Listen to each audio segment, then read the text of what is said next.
right, I'm Michaelin. I'm an Aquarius sun, a Libra moon, and a Libra rising. Hi.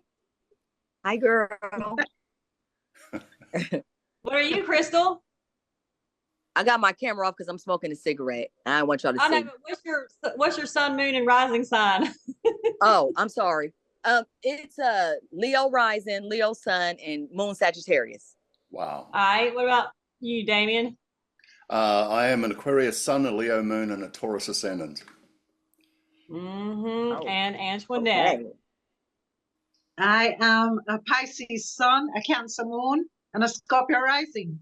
Wow. Yes, girl. All right. And Sandra. I'm a Leo sun.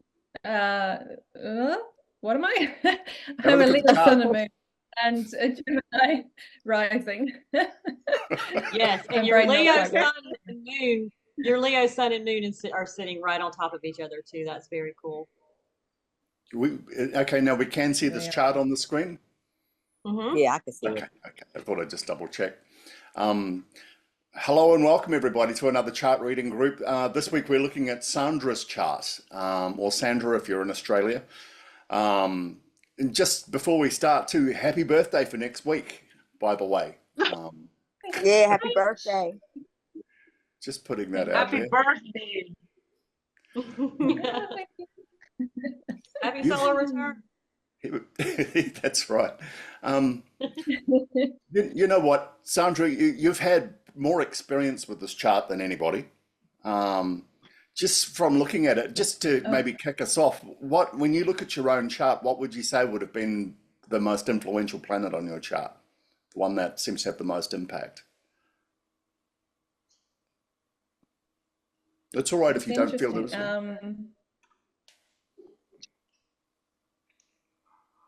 I feel like Saturn and Mars in the 12th house both have a significant impact. Okay. All of it. Yeah. It's an interesting chart. I don't know if anybody else has taken some time to sit with it and have a look at it. That combination of in your fourth house there of the sun, the moon, and Saturn. Wow, that's a powerful. Yes, sir. Yeah. Very powerful placement. And it's interesting. I expected you would have picked Saturn out of the box there, just based on that pattern alone. Did anybody else spend a bit of time with this chart having a look at it and getting some sort of a picture in their head of what they might be seeing or what might be happening here, or have questions that they wanted to ask? I'll tell you, yeah, I looked at this chart and everything. I felt that she's not easy to not an easy person to get to know, because I couldn't figure anything out. And I felt everything, like you have to take your time to get to know her. She's not gonna show everything right away. And I felt that family was so very important, and her very curious mind, intellect, traveling, studying, but everything comes back to family and partnerships. And learning, teaching, and in a certain way, money and real estate. Like you would be working in something that would have to do with that. To do it what? Like money and real estate. Like you would be good working in a bank or working with other people's money. Or you spend money on your home, or you buy real estate. There's something about your home and your family that's very important to you. Your family of origin, your parents, and because everything I looked at brought me back to the fourth house. In a way. And early childhood is important too, because of the third house. But it's not, I can't just look at it.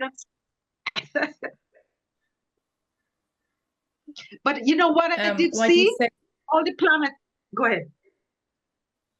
why did you say the third house? No, because you've got a stellium, not the third, the fourth. Sorry, Okay, yeah. but I think you're very private person because all your planets are below the horizon, which makes you very private, very personal. You know, you're not. You don't want to go. You don't want to. You're Leo, but a very quiet Leo. Like you don't want to be seen or something. And that's probably It's Chiron. interesting. It's interesting because I have a Leo. Like I love the title. I'm like, yes, but I know that I'm not your typical Leo in any way. No. And so it's almost like there's a conflict in me to, and I figure that's the whole Saturn thing. There's a conflict in me to be out there, and then when I do go out there, then I just want to run back home again. Ah, yes. Home is everything, you know. And it's a serious Leo. It's a Leo with a lot of responsibility. Yeah, I definitely see that.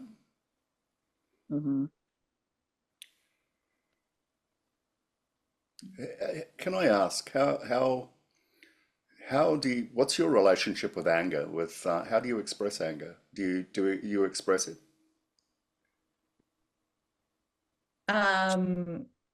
It has differed through my life. So when I was younger, for specific reasons, I was very angry and explosive. But more as I've grown up, I get angry and I go and I sit with my feelings and analyze and see things from all different perspectives, and then come back and speak once I've and I do a lot of inner work with it. You know, if I'm angry, I'm like, okay, well, what's this bringing up, and what's this situation reflecting back to me, and then by the time I've gone through all of that, the anger's gone, and so I can approach a conversation. And when you were younger, and you expressed anger, when you said you were quite volatile, what was the outcome of that? I mean, it must have been so significant that it made you decide at some point this needs to change. I don't think I did decide. I think it was more external circumstances, because that particular situation was no longer there.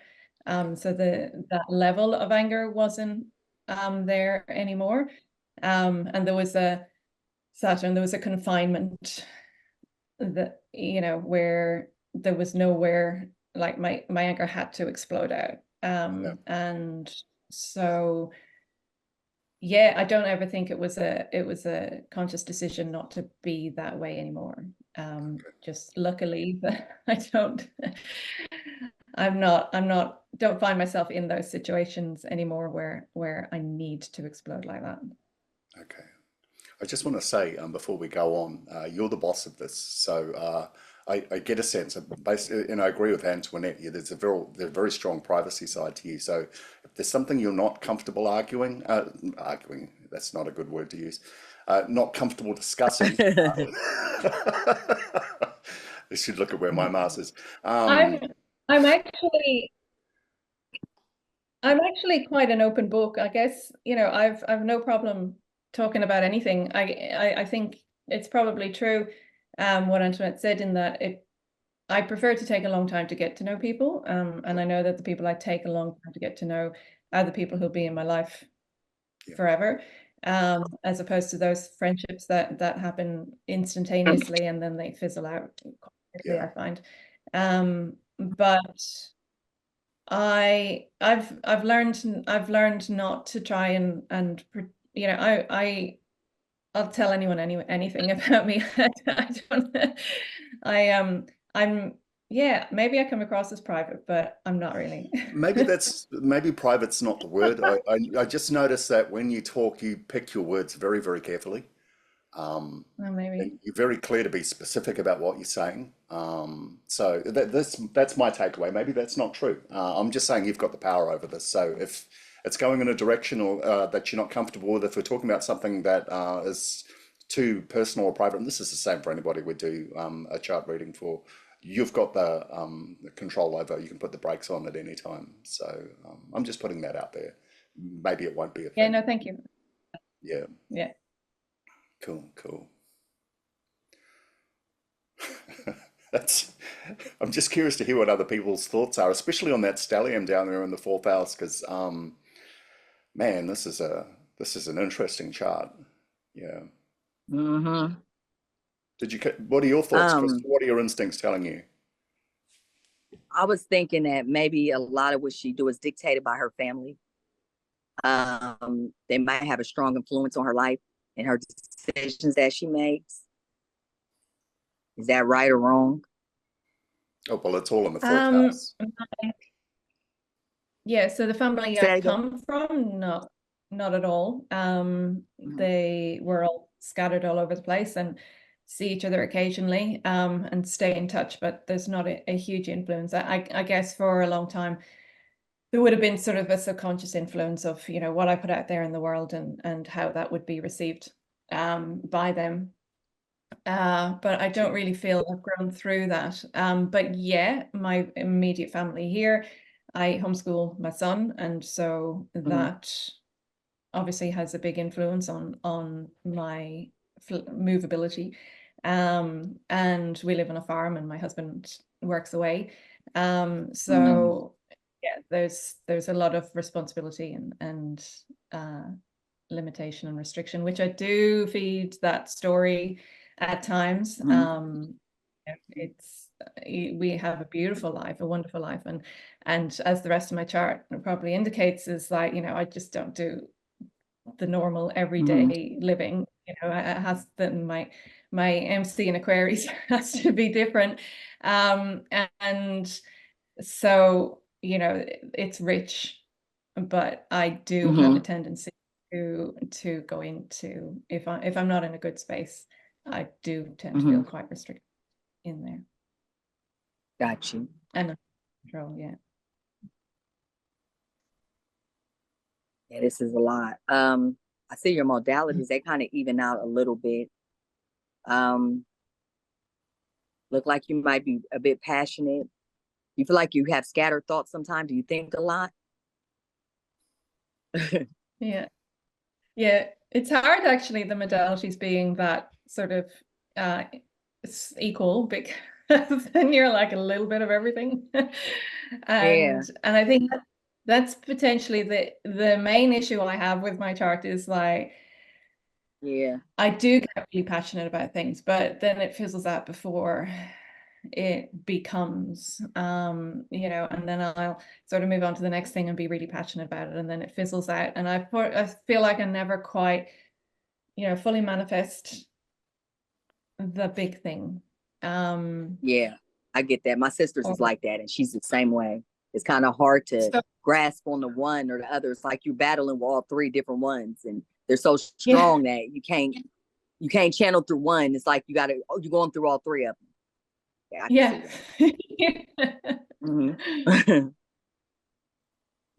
I don't know. I guess I ain't got nothing different from what everybody else is saying. I see kind of the same thing. I really could see that Mars that you was talking about in your 12th house, your thoughts and stuff. I got a Mars in Gemini too, but it's not in the 12th house, but I know that thinking pattern. And then it's in the 12th house, so I could see you analyzing your thoughts and stuff.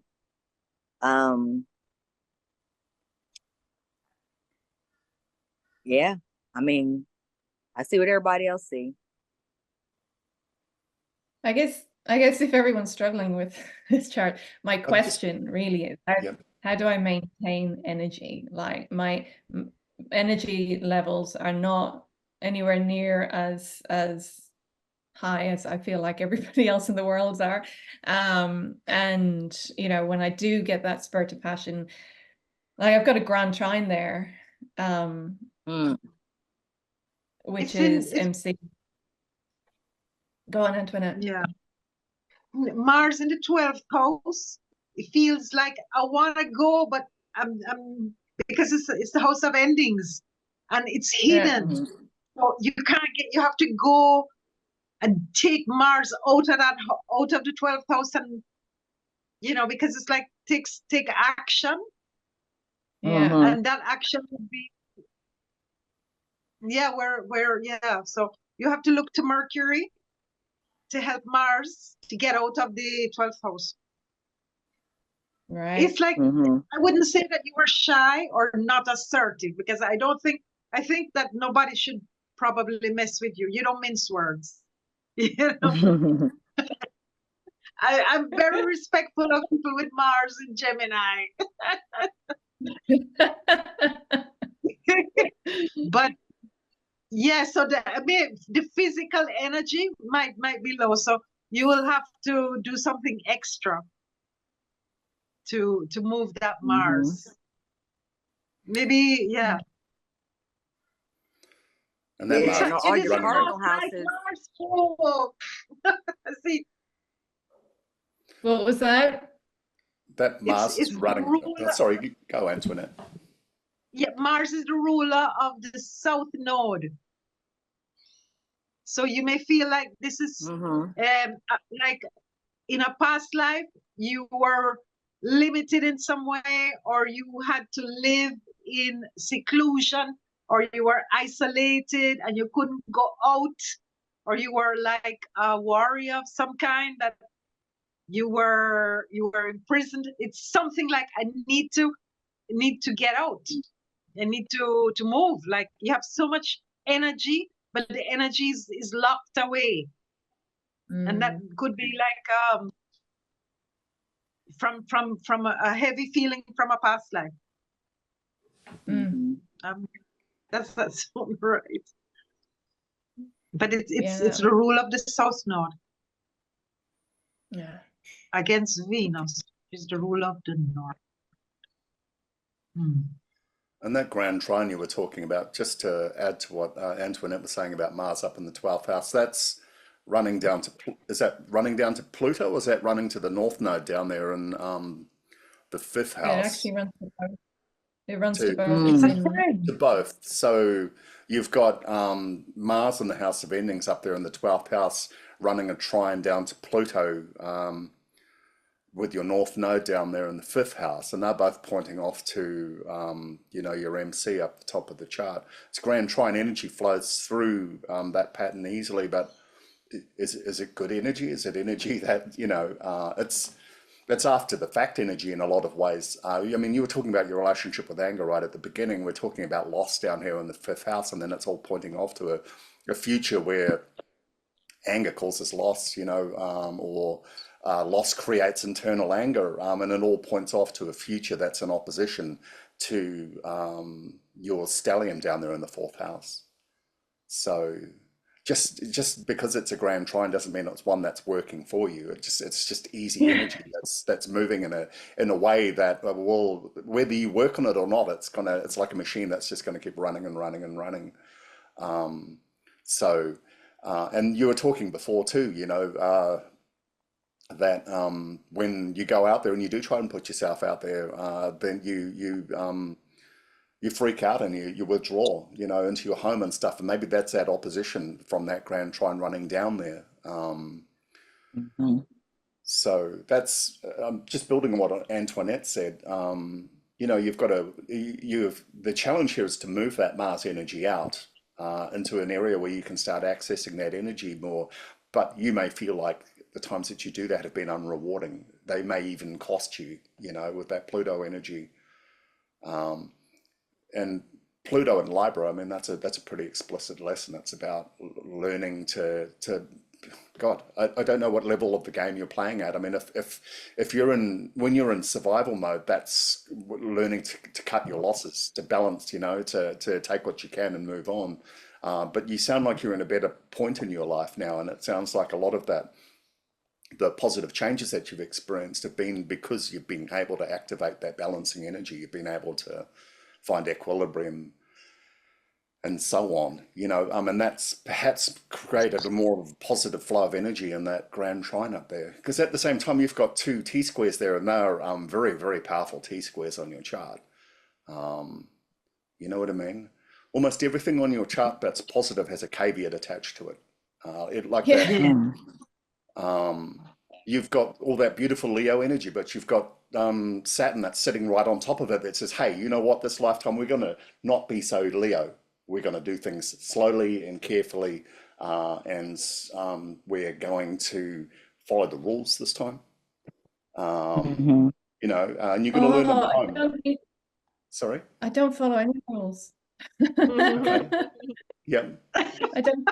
Which maybe I should start. Maybe that will help, but I just don't seem to follow any rules. Substitute the word rules for limitations. I mean, it sounds like one of the things that's come across consistently from all the work we've done together in the chart reading groups is, especially your work with your son, homeschooling and so on. There's a very, very powerful connection there, and you're very, very connected to that. And it sounds like he's a very powerful teacher on your chart. And there's your MC up in Aquarius up the top.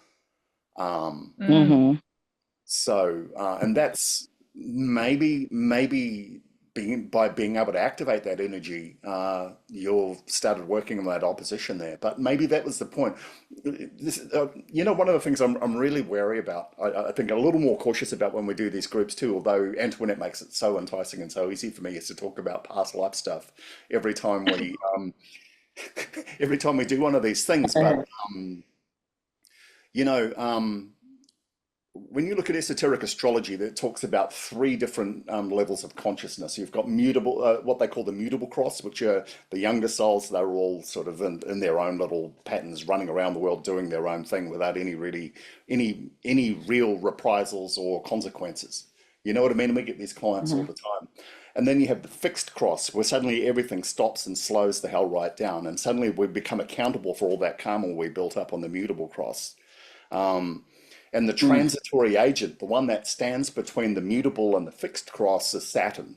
So and that's an interesting thing, whenever you have a chart group or a group like us, you will almost always find a really important Saturn placement on a chart that seems to be applying a stranglehold to something. It's like you can feel the potential for a much more powerful you, but there's Saturn stopping you from accessing it. And there's yours sitting right on top of your Leo pattern, your Leo stellium down the bottom of the chart. When you look at the fixed cross, the most important planets are Jupiter, which is in your first house, which is Pluto, which is trining it in the fifth house. And God, what's the third one? I think it's Uranus. I'm just off the top of my head. You've got, just bouncing off what Antoinette said, it's such a strong karmic chart in that regard. You know what I mean? When you just stand back and dispassionately look at it and things like that. And that was my first takeaway when I first looked at this. I looked at that stellium right down the bottom of the chart. And that's setting the tone, setting the pace for this entire chart. Yeah, and I asked you what you feel the most significant planets were on your chart, at least driving it, and you picked Saturn and Mars straight out of the box. And they're both hardwired right up to that grand trine, to those T-squares, those oppositions, especially in that stellium down the bottom of the chart there. So it's a tough pattern in that regard. I don't know how you're experiencing it and how you're working with it. I'm not surprised you're tired all the time, especially with all that, with your Mars in the 12th house, all that stuff going on in the 6 houses down there. Must be so much internal white noise going on. And it can be emotional, it can be mental, it can even be physical, you know what I mean? But I don't know if that's correct. But it seems like there's a lot going on internally. Oh, I'm my whole life is about the inner world. A lot of my work is, just the inner work. I suppose I live there more than I live in the outer world. And I feel Pluto does play a big part in that, because I'm constantly allowing the death of aspects of self and rebirthing. That's, you know, it's just constant. Well, And yeah. no, Go on, I was Mel. saying, I was just agreeing with you because the ruler of the 8th house is beside your sun. So it's constant rebirthing. Yeah. Yeah. Which also is exhausting, right? Of course. And you know, there have been times in my life where I've really indulged and enjoyed it. And I do enjoy it. Because there's always more, you know, and I guess that Jupiter, you know, I do feel Jupiter a lot as well, I have to say. I can't see the world through tight lenses, you know. I have to see the bigger picture of everything that I come across. And yeah, so that whole process is just, I'm in perimenopause at the minute, so I'm going through a large a large portal of death and rebirth, along with this whole chart, which was happening anyway. But also interesting what you say about the past life stuff, because I do feel like this, at least for me personally, this journey of perimenopause is that whole death and rebirth. But yeah, like the death of the ancestral traumas, like I'm actually processing all of it, you know, the times when the emotions just get so huge that I'm just like, this is not just me, this is like, you know, this is lineage that I'm clearing right now. Yeah, so that's kind of what my life feels like. You know, it makes sense because it's almost as if with the sun in Leo in the 4th house, it's like my identity within the family is important. Like you have to be the one to dig up the roots and to shine a light on all the family things, which is, and you have to talk about it, you know, with Mercury in the 4th, and that's not going to be easy, I guess. But you are like, I don't know if you're the black sheep, but when I say MC in Aquarius, it's like there's something that, you know, I don't feel a part of this, but you've come, it's like your identity and the family, there's something about that you have to work with. So you're already doing it, so that makes a lot of sense. And it's connected to past, it's in that trine up to the north, to the south node, and then over to Sagittarius, Pisces. Like there's something that you have to investigate.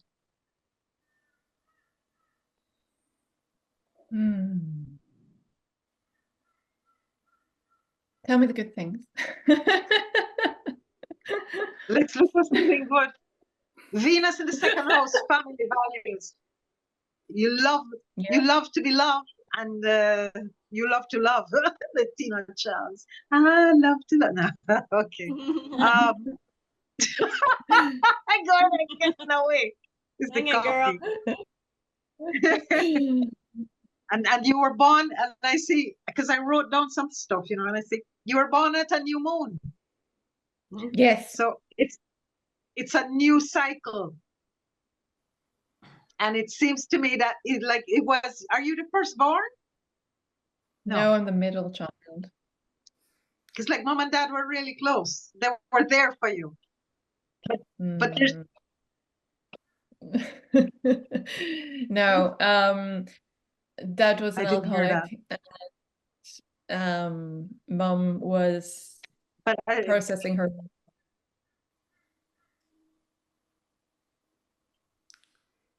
Was there illness in your father? Did your father have any alcohol-related illness or anything like that he was working through? No, he bloody, like, you know, if my mom had have stayed with him, he'd probably still be alive. He just ended up drinking himself to death once she left him.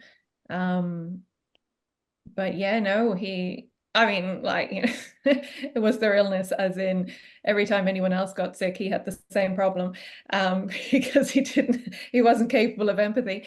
But yeah, no, there was no serious illness with him. I mean, he had pickled himself. I guess that effectively is an illness, isn't it? In Yeah, itself. yeah. And you can see that opposition it's creating to that Mars up in the 12th house. So I wouldn't have to be a genius to guess that's where a lot of that anger came from. Yeah. So, and I think maybe Antoinette was talking about the new moon and creating new cycles. Maybe it's all about this new family, this family of your own creating, you know, and that's lifting you out of patterns that you've got now. And you've got this, you know, you've got this grand trine that's connecting all this internalized anger up to this this cutting process, you know, of cutting away stuff like that. And if you didn't have your sun, and I'm talking your SON, your Aquarian sun, up there in the 12th house, not your 12th house, sorry, your MC in opposition to your family down there, maybe that cutting process that would be a lot more self-destructive. You know, you wouldn't have any breaks, you wouldn't have any limits, but having to be responsible, having to be part of a family, having to be a parent, having to be the alpha in your domain. You don't have the luxury of being self-destructive anymore, or at all. You know, you've got to be constantly aware of the needs of other people. And that's the really interesting thing about this chart. And you've got these trines running up to the South Node up there. The South Node's past life stuff. And it's what this is saying is, you know, there's lots of valid fire energy that's flowing through you. You've got this areas up the top, and we're supposed to let go of that past life stuff, but we're also supposed to keep all the stuff that we learn that's valuable in this lifetime. So being decisive, being direct, being clear about who you are and what you want, it's important. And that's all running down there to that Leo stuff down the bottom there. But what Saturn's saying is, but we're not accepting all of it. We're not going to be egotistical. We're not going to be a tyrant. We're not going to be a bully. We need to be responsible. And you know, and that's creating all that opposition up there to that MC, which is part of that grand trine. So it's about breaks. It's a really tough pattern in that I can't see. I know what your question is, what you were saying before. I see a lot of work. You know what I mean? And I see that work as you transforming and changing and growing, and that's no newsflash to you, I'm sure. But you're not doing it for the sake of doing it. You're doing it for others. And by serving others, you serve yourself. If you look at Leo at the esoteric level, in esoteric astrology, it's explicitly written that is exactly the karmic lesson of Leo, is to take all of that power and all of that energy and use it to nurture and grow other people, and give them your strength and give them your power and stuff. And that's probably why you're tired all the time. You know, you're doing it all the time, but that's the way your chart's wired. I know this probably sounds like stoicism, but there's a lot of pride and there's a lot of strength in that, and there's a lot of value in it. There's not a lot of laughs. You know what I'm saying? It's lucky I'm here then. Isn't it? But there's a lot of power, and there's a lot of importance in it. And that's why I think this time with this chart, I just wanted to hear what everybody else had to say first, because I'm really seeing that, and I just want, you know, other viewpoints out there and see what other people come up with. How's that sounding to you? I'm checking in with you, I guess.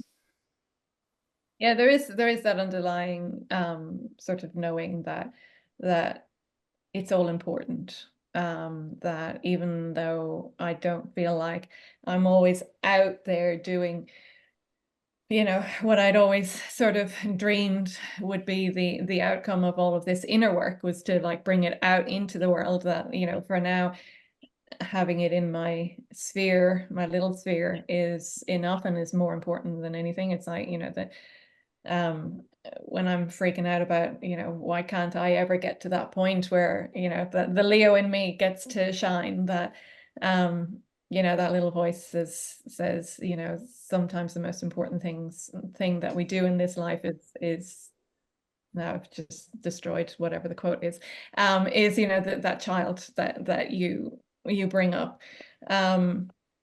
And, you know, that's for a period of time. And, you know, then it'll be time for more death and rebirth. I'm not seeing that in your chart. I'm not seeing that in your chart. Saturn delays but never denies. It's something that grows over time. You're building, you're investing, and you're building, and you're growing, and your Leo energy will shine. But it's not like the typical Leo walks into the room and just struts around and you know, starts enforcing their ego on the space around them. You've got to slow her out, it's going to take a lot of work. But that's not the be all and end all of it. Saturn, and look, you're already in the world now, right now. I mean, Crystal and Michael, and they're in the USA. I'm in Australia, you know, but I'm still a flight away from you. Where are you, Antoinette? You're in South America, aren't you? Yes, I'm in Santiago, Chile. Yeah, you're already in the world, so it's already starting. This wasn't happening to you a while ago. You were in the world before. You grew up in Dublin, didn't you? Yeah. You've already traveled to the other side of the world from it. Now you're starting to make your way back out again. So I don't know if I agree with that. I don't think it's all going to be that stuff. But you're here to learn a specific lesson, but look, that lesson's got a timer on it, and Saturn's all about time limitations. You know what I mean? Your son will grow up. He will go out into the world. He will start building his own life. And then you will start doing, you're already doing the work. You're already preparing. You can't tell me you did all that preparation just for him, you know. Oh, God, no. No. God knows, God knows. But you probably wouldn't be doing it nearly to the same degree if he wasn't in your life. I know, totally. Yeah, exactly. So Yeah, you've already been working on a bigger major project from the, development. yeah, exactly. He's just your project manager at this point. That's all. Yeah. You know what I mean?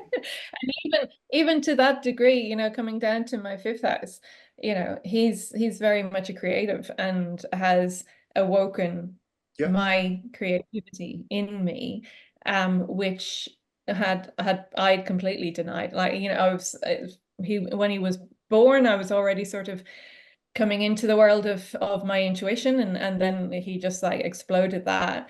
And now sort of in the last few years, he's reintroduced me to my creativity. And so, yeah, he's a major factor in a lot of that growth. And that's your 5th house stuff in that grand trine. He's already assisting you with it. He's a part of it. You know, when you were doing it yourself, it was more about controlled loss, controlled burning. That's what I heard. But with him involved, it's actually a creative process. You're creating as much as you're destroying now. You're not diminishing your own existing stock. You're actually creating new stock at the same time. You know what I mean? So, and that's what I mean. These are all the gifts of Saturn. They're all the gifts of Stoicism. You know, the obstacle is the way. That's how Stoicism works. But that's, you know, you're not out. You're not out of this game. You're just in it for the long haul. You're playing a much slower, much longer game than everybody else. But you haven't discovered yourself yet. Saturn won't let you. If you were left to your own devices, if that Saturn hadn't been there down in the 4th house, it would have been a completely different life. But that Saturn's there for a reason. You know what I mean? Yeah, absolutely. You know, I was looking at that Saturn. I said, why is Saturn there? What is it asking of her? And in a way, it's asking her to be like the person in the family that's going to break the curse or the generational curse, or she's going to be the one to spill the beans or talk about the family secrets. There's something that she holds the key to something very important in the family, and she feels the weight of it. I don't know if that is so. I think I think some of that has already happened. Yeah, there was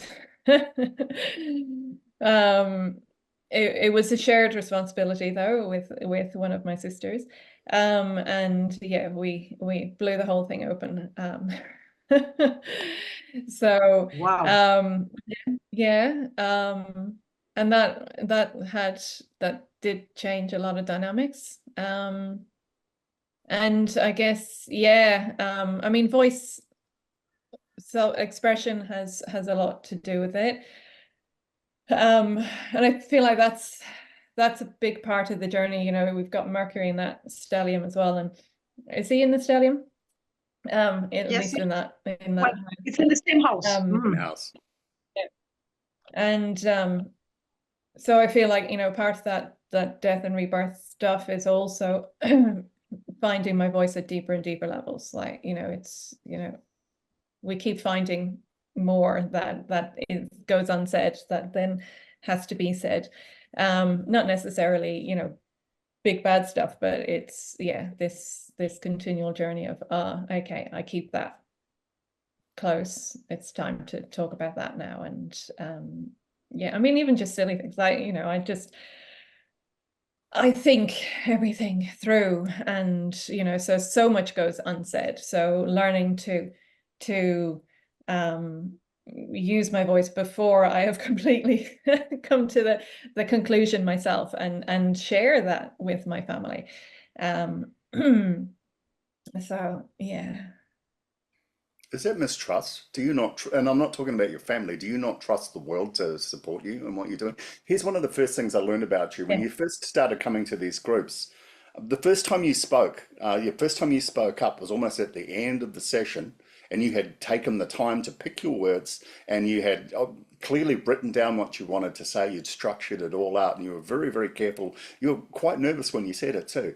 But every word you said was on point, it was correct, and it contributed something powerful to the group.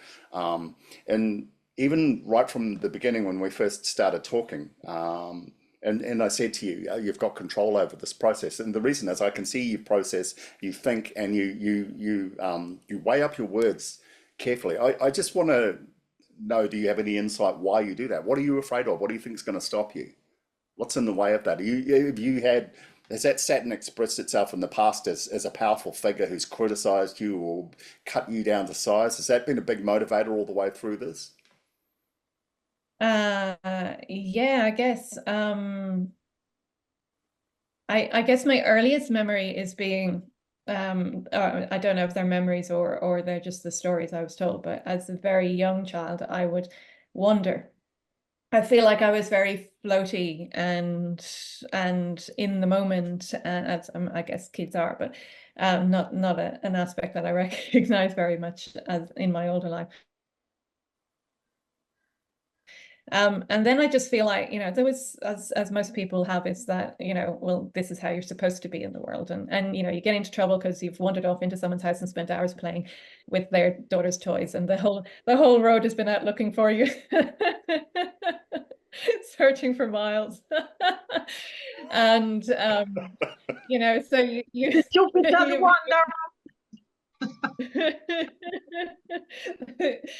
So you begin to learn that it's not okay to just be who I am, and so I need to live by the rules and be what's expected of me. And You just said you don't live by any rules right at the beginning of this. Just reminding you. yeah, well, now I'm learning. No, I suppose it's not, and that's not even really, that's actually never intentional. It's just sort of how my life flows. I never intended to homeschool. I didn't, you know, a couple of years beforehand, I didn't even know homeschooling was a thing.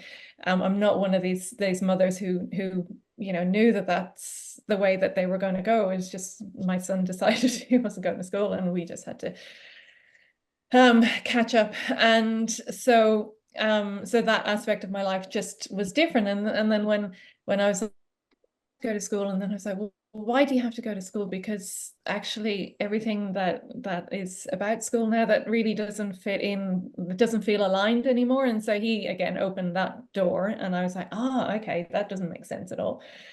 And you know, I have learned to move with my intuition, my instinct, more than my intellect. He did that. And so that sometimes that's hard to explain to people, because, you know, it's not about hard evidence, it's about tuning in and knowing what feels right. And people look at you like you're weird. And so yeah, there's a lot of the black sheep with regards to that, because I can't not go with my instinct. I can't, even though I spend so much time in my mind and thinking and processing, I can't override my instinct at the end of the day. So it's sovereignty. It's all about sovereignty. That's what I'm hearing. Your own personal sovereignty. And Leo is the sovereign sign. Leo in its pure, unadulterated, unlimited expression is as powerful as it is because of its lack of accountability. It takes its own authority. It's its own ruler, and it imposes its rule on everybody around that. But you've got Saturn added to yours, and that's immediately limitation. That's immediately accountability. So you've got to figure out what the benefits and the strengths and the power of Leo are with accountability. And that's what your cutting away process is. That's what I'm hearing, and your family's teaching you this fast, and your son's a teacher. It's because normally Leo rules the fifth house, and it sounds like what you said before is he's teaching you all about creativity and growth. But you've got your moon attached to your sun right now, which is like creating this whole intuition model that you were talking about before on how you access that Leo energy. And that's why you're so careful. And I guess between the combination of the moon and Saturn, you've had to basically jury rig and redesign the way Leo works for you. It's in the fourth house. So you're never going to be on, from what I can see, you're never going to be a performer.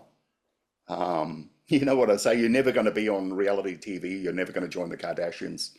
And I think you're okay with that. I think you're okay with that. But you're learning through somebody else to access your intuition, and it's happening in the fifth house, which is that Pluto, that whole cutting away process. You've been cutting away the dross and the bullshit of Leo that doesn't work for you, that will never work for you. You've got those instincts. And a lot of that, at the end of the day, when I look at that South Node pushing down there, you've probably got a lot of Aries energy. It's about being more direct, and it's been more sovereign. That's the word. Maybe start incorporating that word into your own internal dialogue. Sovereignty. What does sovereignty feel like for me? Because Leo is the sovereign sign, and maybe that's what you're supposed to cultivate and grow and walk away with, a sense of your own internal sovereignty. And it sounds like that's when I just in my mind just take in and absorb everything that I've heard you say so far and pull in, it sounds like sovereignty is a really, really important part of your spiritual journey. I'm going to give you a song, Sandra, to listen to. You're going to give me Go listen to a song. Oh, yeah. Sammy Davis Jr., I Gotta Be Me. Okay. You know it? I don't know it, but I know him, and I will listen to that. Yeah, listen to that song. All right. Those and actually, everybody, but particularly. I feel like that is the theme that I've been working with, especially this year, is that I have tried to find who I am through external sources. And I've come back to that understanding that I do absorb too much from other people, and then try and figure out who I am that way, and that's just not a thing anymore. I'm not allowed to do that anymore. Wow. I have to figure. That's stellium saying you're a queen. You just got to learn how to rule, and with royalty, a lot of it is self-doubt. It's listening to other voices, but at the end of it all, it's developing your own internal power to make your own decisions, to not be reliant on others for direction and things like that. And that's what it is to rule. And I think that's what Leo is on your chart.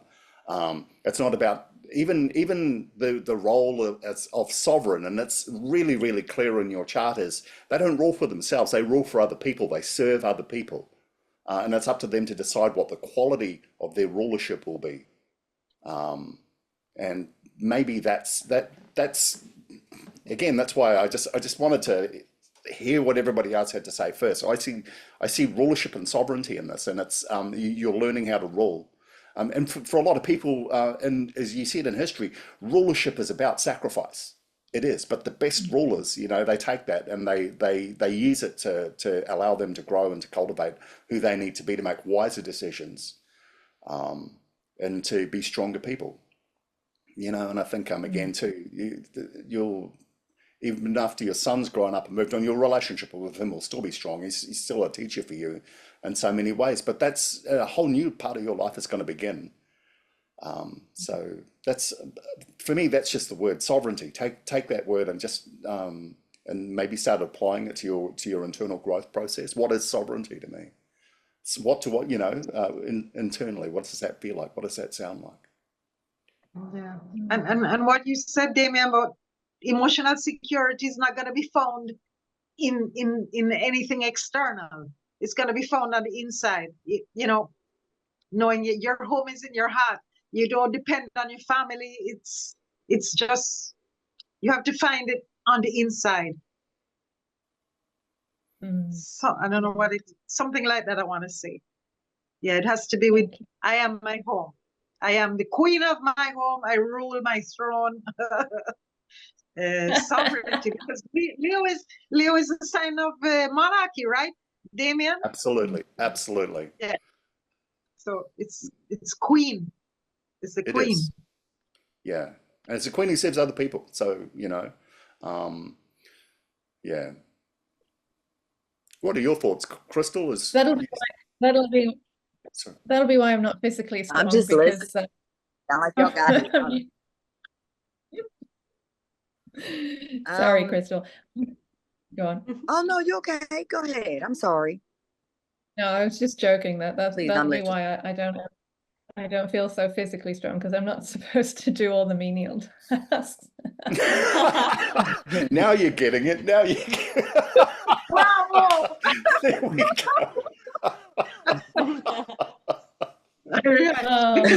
You're going to have to work on the delivery of that, though. It almost sounded apologetic when you said it. You know what I mean? You got to get a finger going when you say it. I'm not Straighten that back.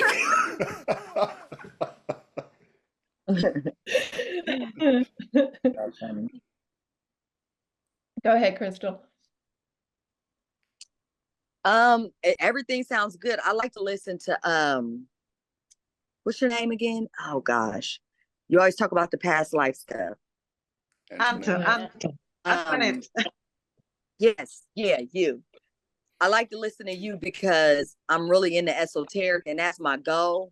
So the fact that y'all talking about more of that, I don't really have an opinion. I don't really know, because I haven't stepped that far out. So I'm just kind of listening, and it sounds like everything's coming together good. I don't have anything different to say, but I like to hear y'all talk about the past life and things like that. That's what one day we I'm look paying at the attention chat. Yeah. You must have some connection with past life. Yeah. Yeah. I really want to get into that esoteric. Yeah. I just haven't I haven't even finished the course yet. I just want to make sure I got this astrology down back before I move on to esoteric, but I love to hear it. And y'all kind of went there more than anything else. So it was empowering to listen to. I'm just listening this time. Her chart is so complicated. I don't know. Like it looked like it mean one thing, but then it's another thing. I just see a lot of aspects. And that's another thing I like to listen to too, is how he breaks down the aspects. I love that part of it. But other than that, I don't have anything more to say. I'm just listening. Y'all doing good. Yeah. Y'all shut me up. This is a learning chat. I couldn't tell right away either. You know, Crystal, I saw the T square, and I realized Mercury was very important since it's the chart ruler. But apart from that, and I'm surprised because you get an image of people, but when you actually go into their chart, they're quite different. You know, and getting into somebody's chart is like getting into their life. it's so, you have to be so careful and it's so delicate. And I just felt like we were almost intruding on Sandra in a certain way. So, yeah. So interesting. That is so interesting, because I feel like I do feel like people feel that about me, whereas I just want to love everyone. I'm just like, come in and I'll tell you my But whole entire world. you know why. You already said why. You said, I can believe it like now. when you're dealing with your family, you'll try and conceptualize everything in your head first and give them the result. So, I mean, if that's the level you're dealing with on people, when you're working with people and things like that, people are always going to feel one step away from you, and that's fine. Look, there's no problem with that. I'm exactly the same. I'm But really because of my Leo, that I'm having to really learn to be okay with that, because I haven't been. I've been like, why don't you all just, feel like people feel comfortable around me, but I've always played the wise woman character, because that comes really easily to me, and so people come to me with their problems, and I'm able to shine this light on them that they've, that comes from wherever, and it really helps and supports them. But then I help and support everyone around me, and then I'm like, when I need it, I'm like, hello, where's everyone? yeah. It's because you're so strong. Everybody sees the strength. You're the one who. Yes. Put your hand up if that hasn't been you in this lifetime. Where you've been strength and responsibility and wisdom and intuition and insight for everybody else, but when it's your turn, when you need that and you put yourself out there, they're all off working with all the stuff you taught them. They're all living their little lives and things like that. And they're not there for you. But if I know, speaking for myself, if I'm honest about it too, in a way, by doing that, by being that person anyway, I'm already building walls. I'm already building walls away from other people. I'm putting myself in a position where they can't help me anyway. Who would feel that they could offer me the level of insight that I'm offering them? You know what I mean? It's as egotistical as that may sound, but I do have a Leo moon. So of course you end up a prisoner of your own devices when you do that. So, but it doesn't feel like that when you're low.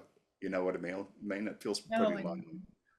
Yeah. So, lucky I've got an amazing husband who carries it all. So, and an amazing son. It sounds like a really, really powerful teacher for you. He changed your life. He's catalytic, all right. Yeah.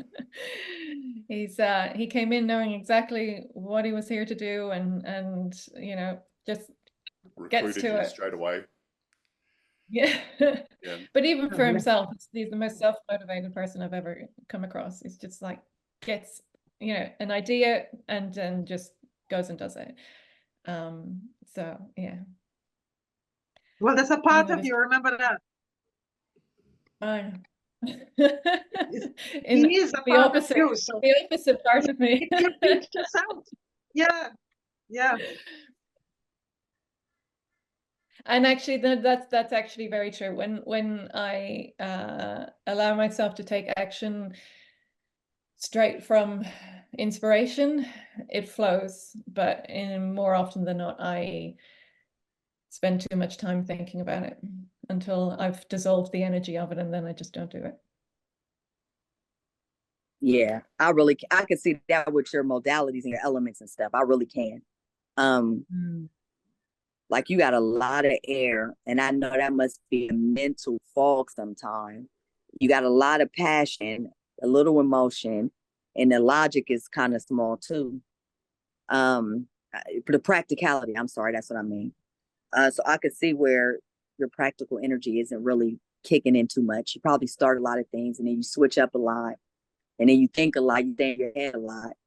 I could see how maybe balancing out your elements might give you some better flow of energy.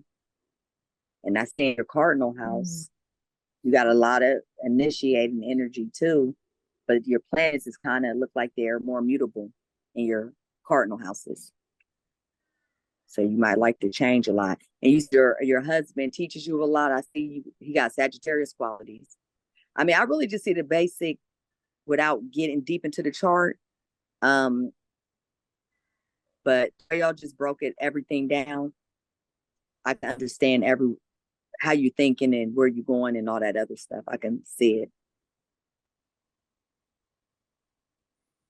And you said you could feel that Jupiter? I said what? You said you could feel that Jupiter a lot? Jupiter. Yeah. In what way? As luck, as growth, as expansion? Yeah, how did that work for you? I think just the way I feel like it's very connected to the way I think. I think very expansively. I think very intuitively. And I really feel like that's Jupiter. That's that brings that about for me. Getting back to what Crystal was saying. Sorry. Just what Crystal was saying, how your Earth is so low. Your Earth is Mercury down the bottom of your chart and Chiron up there in the 11th house. So they're quincunx each other. They're constantly in a pattern of adjustment. So they're still figuring out how to work with each other. You know what I mean? While all this other stuff's happening at full speed, all this fire and air is going on. Yeah, and I can see it in the way you communicate, how careful you are with your words and how you try and get your house in order mentally before you open your mouth. It's an adjustment, and then it's in a quincunx up there to Chiron in the 11th house. So, and like I said earlier, I can remember the first time you gave us a synopsis of a chart reading in one of these groups, and you were so careful and so nervous when you did it, but so complete in the way that you delivered it. And it was all good stuff. It was all really, really good stuff. I remember she spoke about cancer. I remember that. I remember it vividly. And your face was like, bright red. Wow. and it was, but you pushed forward and you delivered and you did everything like that. And I could see you were exhausted when you were finished. But you were right. Right. Well, it's so interesting though, because I've been a facilitator of groups, and that's when my Leo comes through and I just shine, and I'm in my place. I'm like, I love it. I'm the center of attention, and I really enjoy it. But obviously I've done the prep work. I know exactly what I'm presenting. And then it flows beautifully. But coming into a group feels so very different to me. So, it's those are two very different people who appear, depending on when I am the royalty in the space, then I do. I'm very different. Yeah. It's funny because she's got your moon, Sandra, your moon at 23 degrees Leo is right conjunct my Uranus in Leo at 23. So I get you. Yeah. we can be both and neither. Yeah. Wow. And I think also I wonder also if because my progressive moon is currently in Taurus, and because I lack Earth so much, I don't know, but it feels like it's not a good placement. It feels like it's been a year and a half now, and it's been a slow year and a half. You were saying before that it feels like you're putting all this work and you're not getting results, or you can't see a future building out of it and things like that. I'm summarizing what you were saying earlier and stuff like that. So yes, she said that. Of course, that's how that's going to express. Of course, that's how it's going to express. So bringing the ideas down to earth. Yes. Yeah. But having said that, your chart's set up in such a way. The pattern of Earth on your chart, Mercury's super important. It's the chart ruler. So the way you communicate and the way you talk is super important. You've got that quincunx running from that up to Chiron up there in the 11th house. And we've talked at length about Chiron before. It's the expectation of pain. It's not necessarily pain. It's where healing's supposed to happen. So that's saying that you are supposed to be working with groups. You're supposed to be working with people. Societies, clubs, whatever the case may be, you're supposed to be working with us. You just that there's a nervousness and an apprehension about it, and you just got to keep poking that sore until it stops hurting, you know, and then then nothing's going to hold you back. My feeling is until your son grows up, you're not really going to be pushed hard to test your readiness for that. But once that happens and you've got all that time on your hands, I think you're going to go after it. You know what I mean? Especially too with what you've just said with your progress moon going through Taurus at the moment. You know, you won't be able to leave that alone. You're going to have to confront that.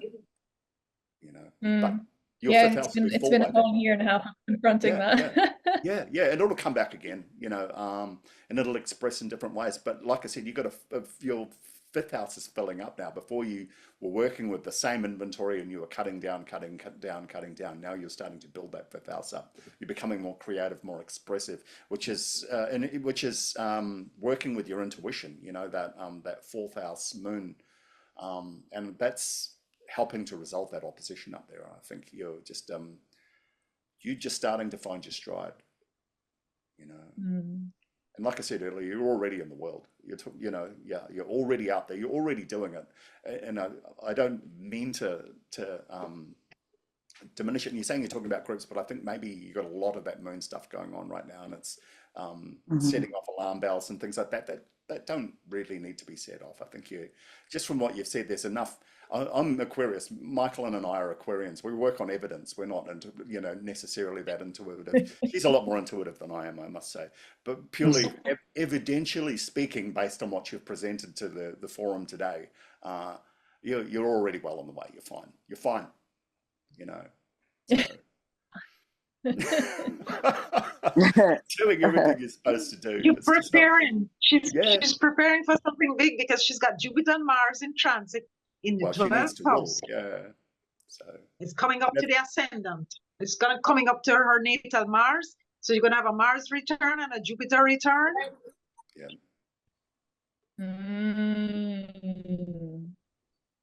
I like the sound of them.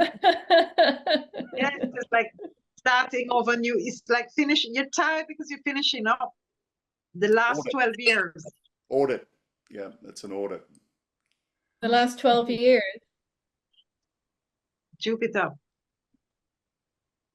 Because my son is 12 years old. Really? Wow. There you go. So you're going to be birthing something new, a new creative project or a new phase in life. Wonderful. Can you repeat that? Can you repeat that, please? Oh, Jupiter's cycle, it takes 12 years because it spends more or less 1 year in each sign.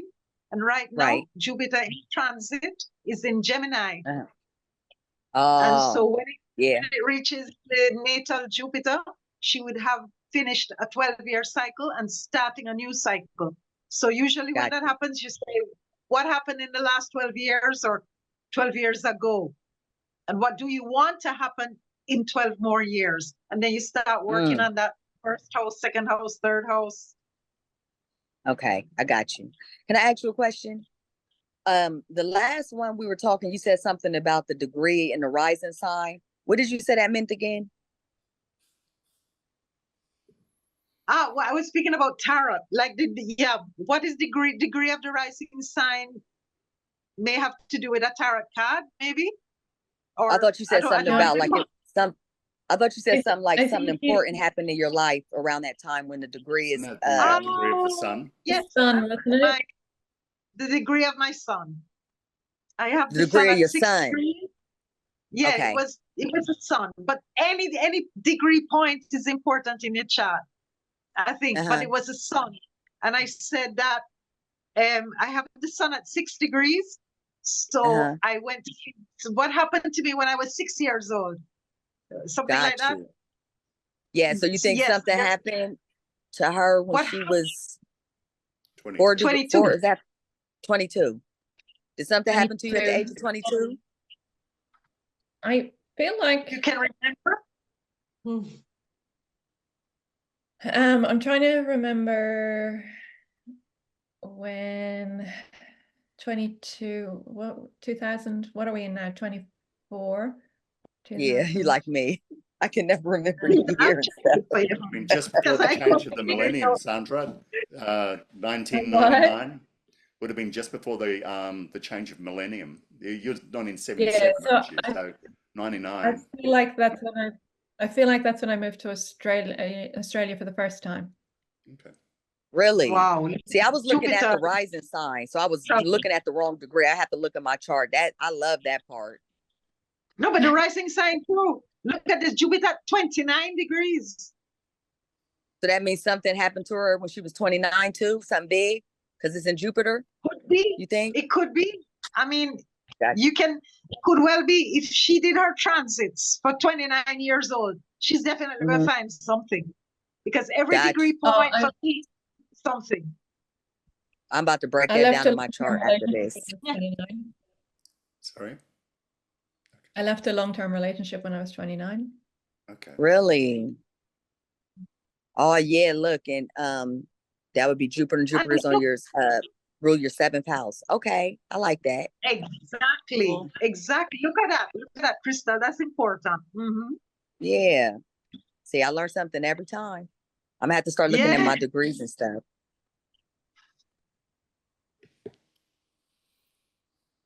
Jupiter on the 7th. That's really something. Yeah, it is. Very intriguing. Tell me Wow. about that. It just seems exciting to me that you travel, you meet foreign people, they help you to open up. You know, it's like gurus or spiritual people or travelers. It just seems exciting.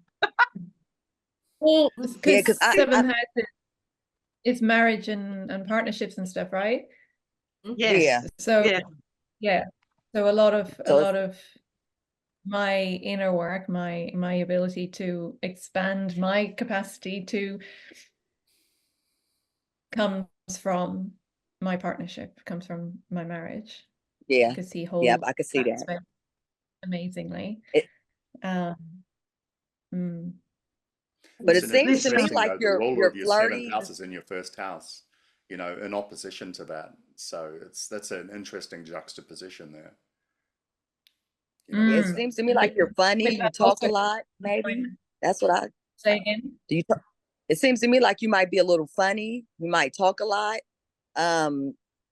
You seems a little social to me. I don't know. Maybe I'm wrong. With the Jupiter and Gemini, and then you have the aspects. Are you funny? Hilarious. I think so. I think you would. I would think you would be with the Jupiter and Gemini. And maybe, you know, I don't know. I don't see a too private person. But I can see why it would look like it. It's just this chart is like contradicting a little bit. It might look like you got to go a little deeper and say, okay, well, maybe it's not that. But you got to look at all the aspects for sure. The aspects is strong. I see a lot. And I'm still learning and understanding aspects. I like to listen to Damien. I know I say it all the time. I like how he breaks the aspects down. So, you know, I got it though. I think, Crystal, I think you hit the nail on the head there, though. You said you have to go a little bit deeper. And I think, you know. Yeah, this is not a surface chart. You can't look at this. Just a little. Yeah, you can't look at it and say, oh, this is this. You got to say, hold up. It looks like this, but I see this and this and this and that. So maybe it's this and then. So I'm like, let me shut up because it's a lot going on. That's why I wanted to get this chart reading done, because that's how I end up every time I try to read it. I'm like, but yeah, yeah, I see that. I'm gonna read something for you, and I have from a book, and it helped me to understand something, because I'm a 7th house addict.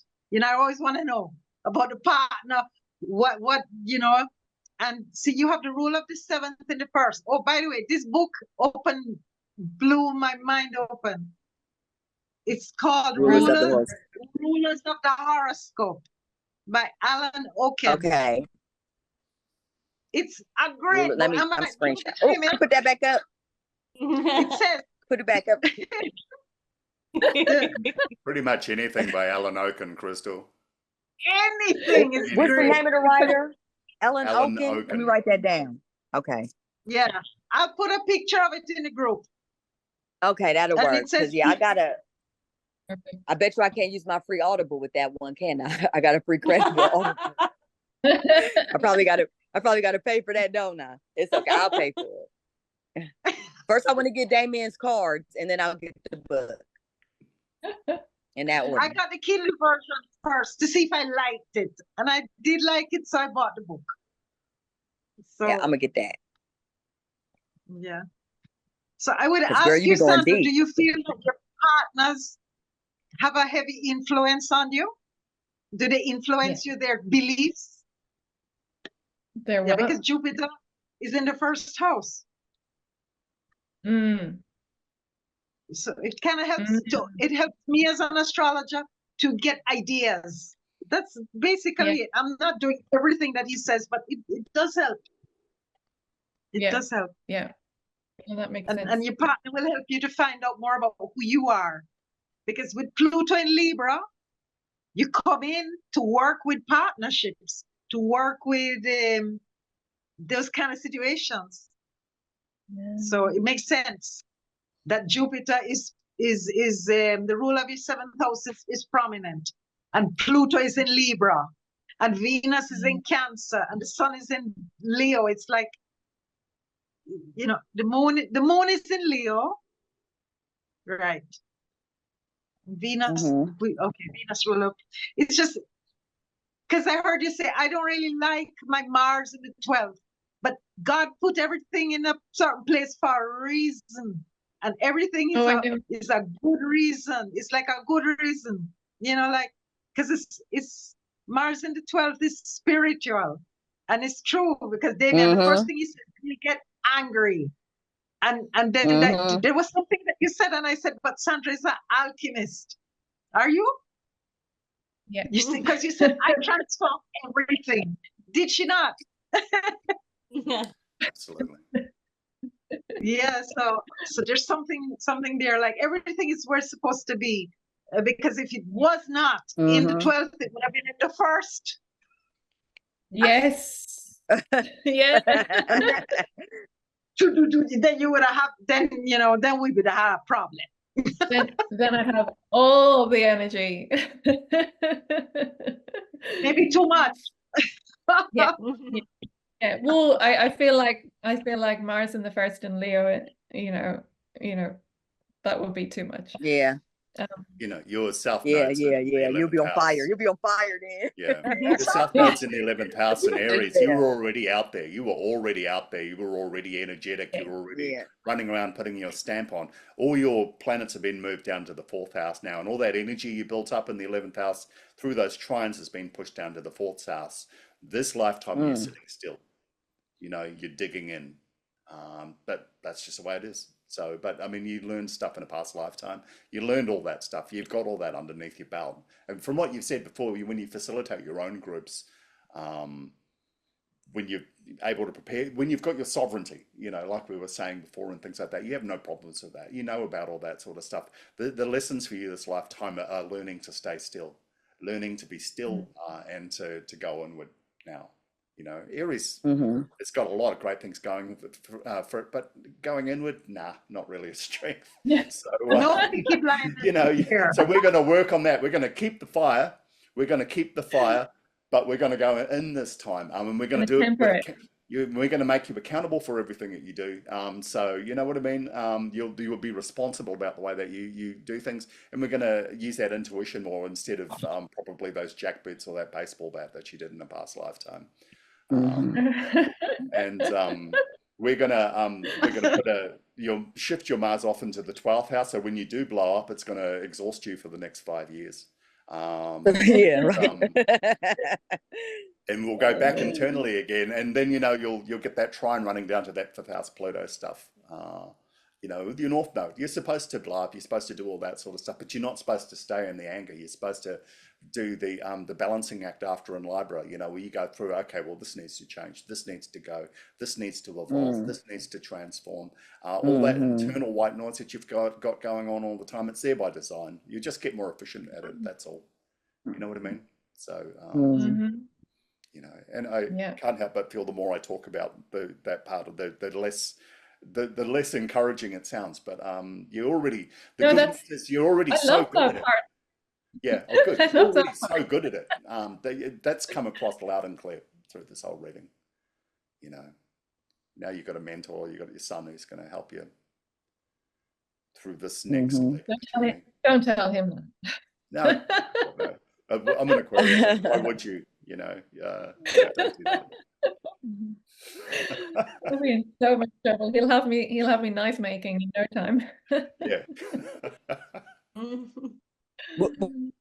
What's your son's zodiac sign? Somebody's going to push your buttons soon. When Jupiter hit Mars. Your son is. That's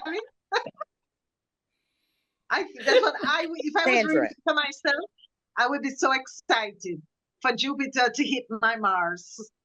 If I had Sagittarius in the 7th, like an angel. Angel is coming. You know, you've done. You're funny. I'm just going to jump in and say something. Actually, you've done probably the hardest thing with Leo is that you know, you put a retrograde on any one of those 3 planets, and you've got a tyrant in the home. And I've seen it in charts before. I've seen bullies. I've seen people who've had retrograde Leo in their chart who have been abusive, dominance, and things like that too. Somehow you've managed to pull off the most impossible Leo act. Is that it sounds like you're allowing yourself to learn from your son. You're allowing yourself to learn from your conditions. Nobody sucks more at that than Leo. At the end of the day, because they are so. I'm serious. I got a Leo moon. I'm working with that all the time. It's how to listen to other people, how to take advice, how to be told what to do. I suck at that. Oh my gosh, yes. Well. So yes. Oh, I am learning to. I've had authority issues my whole life. I'm not as bad as Michael, and she's pretty terrible, but but you know what I mean? You've cracked the hardest part of it. I was talking about you put Saturn on top of Leo. You've got Leo with accountability. I feel like you've taken it a step further than that. You've actually, we call it daring to be naive. You're allowing yourself to be naive to learn from other people. And that's really hard for Leo to do. So kudos to you. I don't know if you were like that by design or if you've learned that. I don't know, but one of my favorite things to do is not believe in anything. Like, you know, it's like, I mean, especially the last few years where there's been so much like one side or the other, and I'm like, well, what if neither are true, and what if both are true, and you know, that's where I find my peace. And so yeah, I've just naturally found the unfolding of holding on to identity or belief or truth is my path to sovereignty. Truth. Oh, that's powerful. Very much. Well, how did we do? Are you happy with the way this reading turned out? Oh, sorry, Michael, and you were speaking.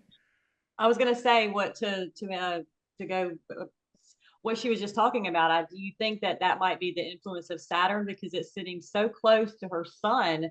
And maybe it is taking the Leo qualities that we are, you know, when we think of Leo, we think of big, bright, shiny, you know, the lion's mane and all that stuff. But you have to look at the entire chart. And in this chart, in Sandra's chart, she has the Leo sun and moon, but she has Saturn sitting right there. And so Saturn might be helping to, you know, and she's got a lot of earth and fire are dominant. Fire and air are dominant. Earth is, she's only, you know, she doesn't have very much earth. So it seems maybe Saturn is keeping her a little grounded, and maybe the Saturn influence affects the way that people see her too. You know, Mercury is her chart ruler, and it's also down there in the stellium with Saturn, the sun, and the moon.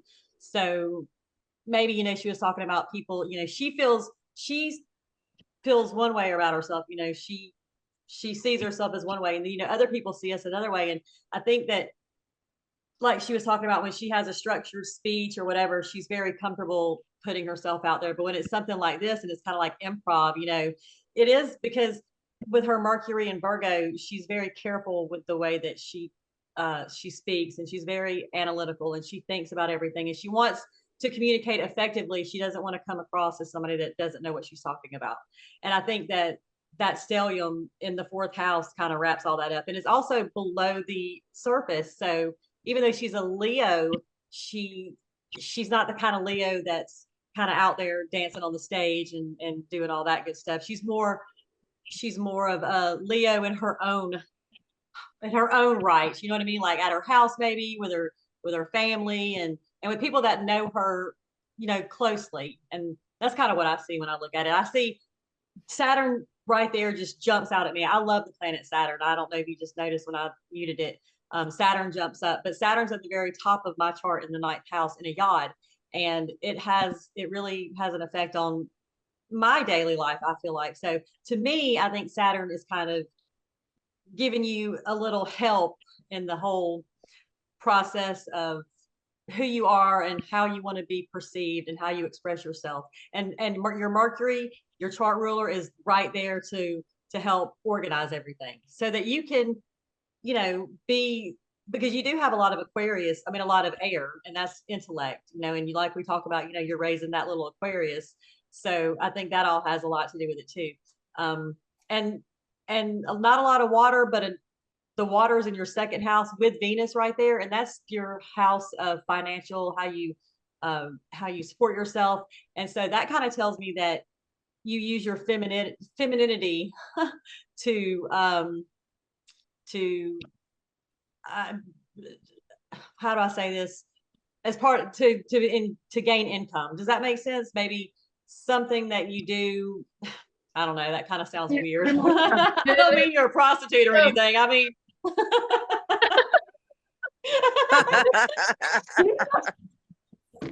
I didn't get that. You know what I mean? Happy birthday for next week. Oh man. I do. You use the feminine part. Yeah, I do work with female cycles, so that's okay. So thank you for saving me there, Sandra. Yeah. So anyway, I can kind of see that.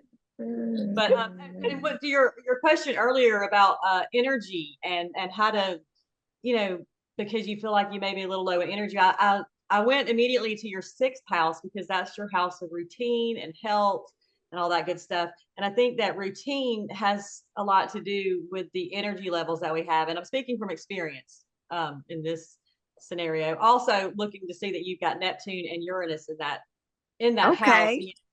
Neptune, we can kind of, we can daydream, we can get kind of, and you have a lot of air, and, I'm an Aquarius, and I've got a lot of air. I have we're very aligned in our elements. And so that's how, I kind of speak from experience, but the air kind of keeps you, kind of your head up in the clouds a little bit, you know what I mean? And you have to really focus on staying grounded. In other words, you don't really care about what's going on in the outside world. You're more focused on what's here and what's, in your own little world. But again, to reiterate, Saturn in your chart, I think Saturn and Mercury are the two top players. And I think if you work with Saturn, you would have a little more luck in the energy. Saturn is like boundaries and restrictions, and it's shining. It's like, here's your sun and here's Saturn. Like, hey, I know you wanted to go be a Leo, but I'm gonna restrict you a little bit, and then so that might have a bearing on your daily routine, and you got to shake it up a little bit. Uranus in your sixth house is telling me that you need a little bit of excitement to keep your energy levels up. Yeah, just my take on all of it. And I like where your Mars is, because it's in your 12th house and it looks like it's pushing everything. It's like your Mars is coming behind your Jupiter going, come on, you got this, go, go, go. And Jupiter's like, Jupiter's like, yeah. And your Gemini ascendant, Gemini is like 2. It's like, the twins. So you're able to, you can be the Sandra that we know, which is, the soft and kind, and we're all like, vulnerable. And then you can be the Sandra that goes out there and gives the TED talk, so you could be either or. Your Jupiter in the first house just amplifies all that, so that anything that you set your mind to, Jupiter is the fortunate planet, and Jupiter's there to shed light and luck. And, so that's what I see. What do you guys think about the 6th house and the health and routines, Crystal? I heard you kind of be like, yeah, you see that too? Because I didn't even think about that, but I think that was a very good breakdown. I can really see how that could be an effect on how she's moving and her energy levels and stuff. And the fact that the Mars and the aspects is going to the house and everything, I don't even know why I didn't think to look at the house, but I thought that was a good breakdown. I was just like, wow, you broke that down. You go, friend. I hear you. I've been sitting on the edge of my seat waiting to talk. I'd laugh. We're glad to hear you talk. Don't let the rest of us talk so much. You should talk more. Yeah, you broke that down pretty nice. I was waiting for everybody else to kind of get their time in. So yeah. All right, carry on. Sandra, what do you think about that? Yeah, that was beautiful. So I'm actually, because that's the question I often ask myself. It's like the Uranus in 6th house. It's like, am I clearly, chaos on a day-to-day basis? And am I supposed to harness a bit more of my Saturn? It really feels hard to do that. Or am I actually just supposed to bring more chaos, as in like excitement, adventure, fun into my everyday life? So you do need to bring more of that, but you need, Saturn reminds you to not get too crazy. You know what I mean? Like Saturn reminds you not to go out, go jump off a cliff, or, if everybody's jumping off a bridge, don't go jump off a bridge. Saturn, you're supposed to, because we're at this age, especially, this is our second childhood. So we're supposed to go out and enjoy and have experiences, but Saturn's there to remind us, that we do have responsibilities, and specifically responsibilities in our home and our immediate surroundings. So yeah, but if you want your energy levels to go up, you have to learn, I think it looks like you would need to learn to work with Uranus and Neptune, and maybe you need to pretend and imagine, and you don't have a problem dreaming big, but maybe you just need to embrace that. You know what I mean? Beautiful. Whatever that looks like, I don't know. But it's a good thing that your sun, Saturn is at 20 and the sun is at 22. So you can leave him behind you. He's behind you. He's not in front of you, blocking you. You've crossed that. It's like almost like the day you were born. Maybe those last few minutes were hard, and then boom, here you go. You left him. He's behind you. Yeah, but he's behind. Like she said, he's not blocking your way. He's not like in front of you where you can't move. He is behind you. That's a very good point.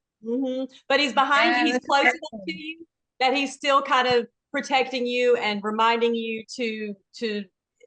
I'm not telling you to follow rules, because I'm not a rule follower either. But Saturn is there to remind us, that there are some rules we need to follow, but there's some that we don't. He's the planet he reminds us of all that. So go out and do your thing, but remember that, we do have to pay attention, and we have to stay grounded. And again, I keep saying that because you have very little earth, and it's really easy for us people with a lot of air to get just caught up in just fantasy and detached from reality, because who wants to be in reality, right? Look at reality. My 4th house looks very similar. I don't want to be here. I don't want to be here. Exactly. So Saturn is there just to remind us, he's Chronos, time, that we do have restrictions. We are on planet Earth. We do need to remember that. And Saturn's there to remind us of that. Like, hey, you are a human. Don't forget that. Enjoy your life and have experiences, but you got to be careful, because if you're not, you can be plucked right out of this planet quickly. And that's what I think about. I think Saturn's there just to kind of be our daddy in a sense. But you know what? Saturn is also saying, Saturn is like the father too. It's like the rule of the 8th house. The 8th house is a house of transformation. So it's like light and dark together. Like, you know, I know myself very well. It's like almost like a Sun Pluto, you know, rule of the 8th house right at my back. So I know what's inside me and I know what's outside. So it's my light and my dark together. And who don't like it can bite it. You know, Yeah. And I think that's a lot of the people, that's their perception of you. Like, you come across as you're really sweet, but if you, I wouldn't want to make you mad. And I don't know why. I don't, you know, you don't, it's not that you've ever made me feel weird or anything. It's just, I don't know, you just, it's that Mars and that Saturn. It's something about you. Like, you're so kind, but you know, I just wouldn't want to make you mad. neither.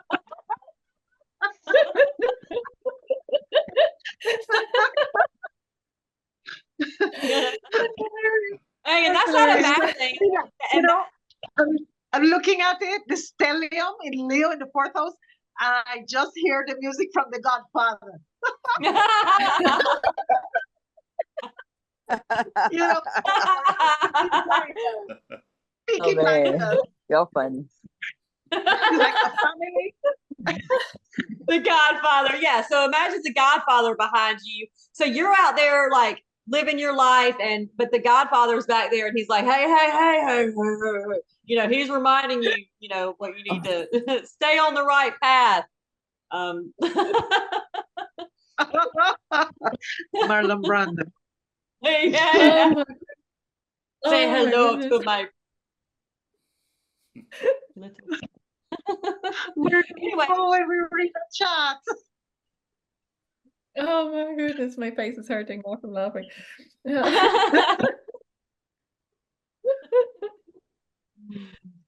It's so a good embrace thing. it. I also agree. I love Saturn. Saturn keeps us on the feet on the earth.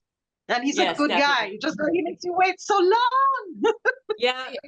And if you get out of line, he will punish you. If you the Saturn is the planet of karma. You gotta watch it. You gotta be a good person. Yeah.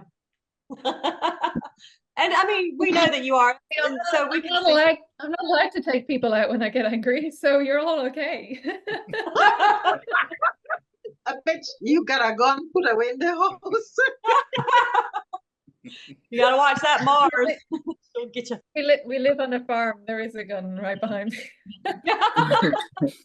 I'll tell you, it's hidden, but it's there. Y'all funny. Just so everybody knows, you know what I'm saying?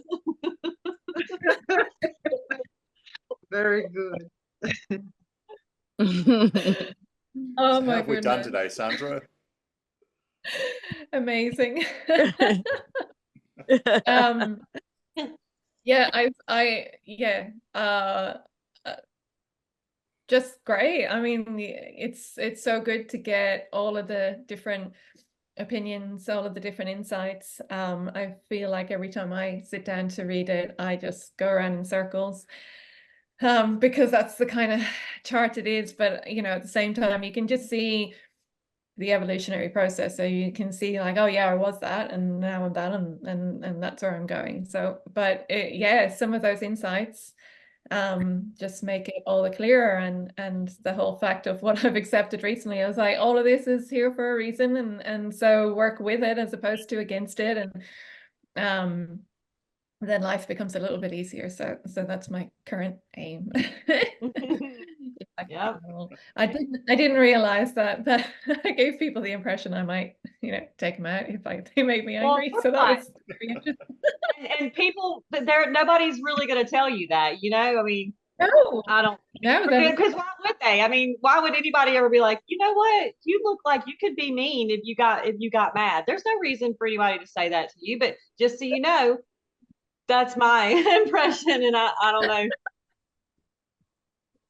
And I'm not saying that's a bad thing. Hey, that'll protect you. That'll keep the wrong people from, you know, coming into your little bubble. I mean, obviously we know that we don't have to worry about you, but you know, you want to keep some people out. You don't want everybody coming into your realm of existence. So if you can deter some people from coming because they're not sure if you're a nice person or not, then hey, whatever. No, but it's also good. Mars in Gemini also means that you're a quick thinker. You always have the answer, you know, and you're going to be the first one to put a solution. It's not all bad. It's great, actually. Yeah. I mean, totally. I like you can kill with words, but with all that air on her chart, she'll already have a plan of what to do with the body. Yeah. right. She lives on a farm. I mean, so many possibilities. that's Oh, right. man. You just farm killed a pig, didn't you? You were Yeah. saying about yeah. As we were dragging it up the hill while it was dead, I was thinking, this is not my Leo. This is not what I'm supposed to be. Oh, that's your Mars. That's your daily. That's your Uranus in your daily routine and your Neptune. That's just too Earth. Unusual. That's unusual routine. Oh, dear. All right, guys, I'm going to stop the recording, but don't stop. I'll just stop recording. Oh my God, look at the time.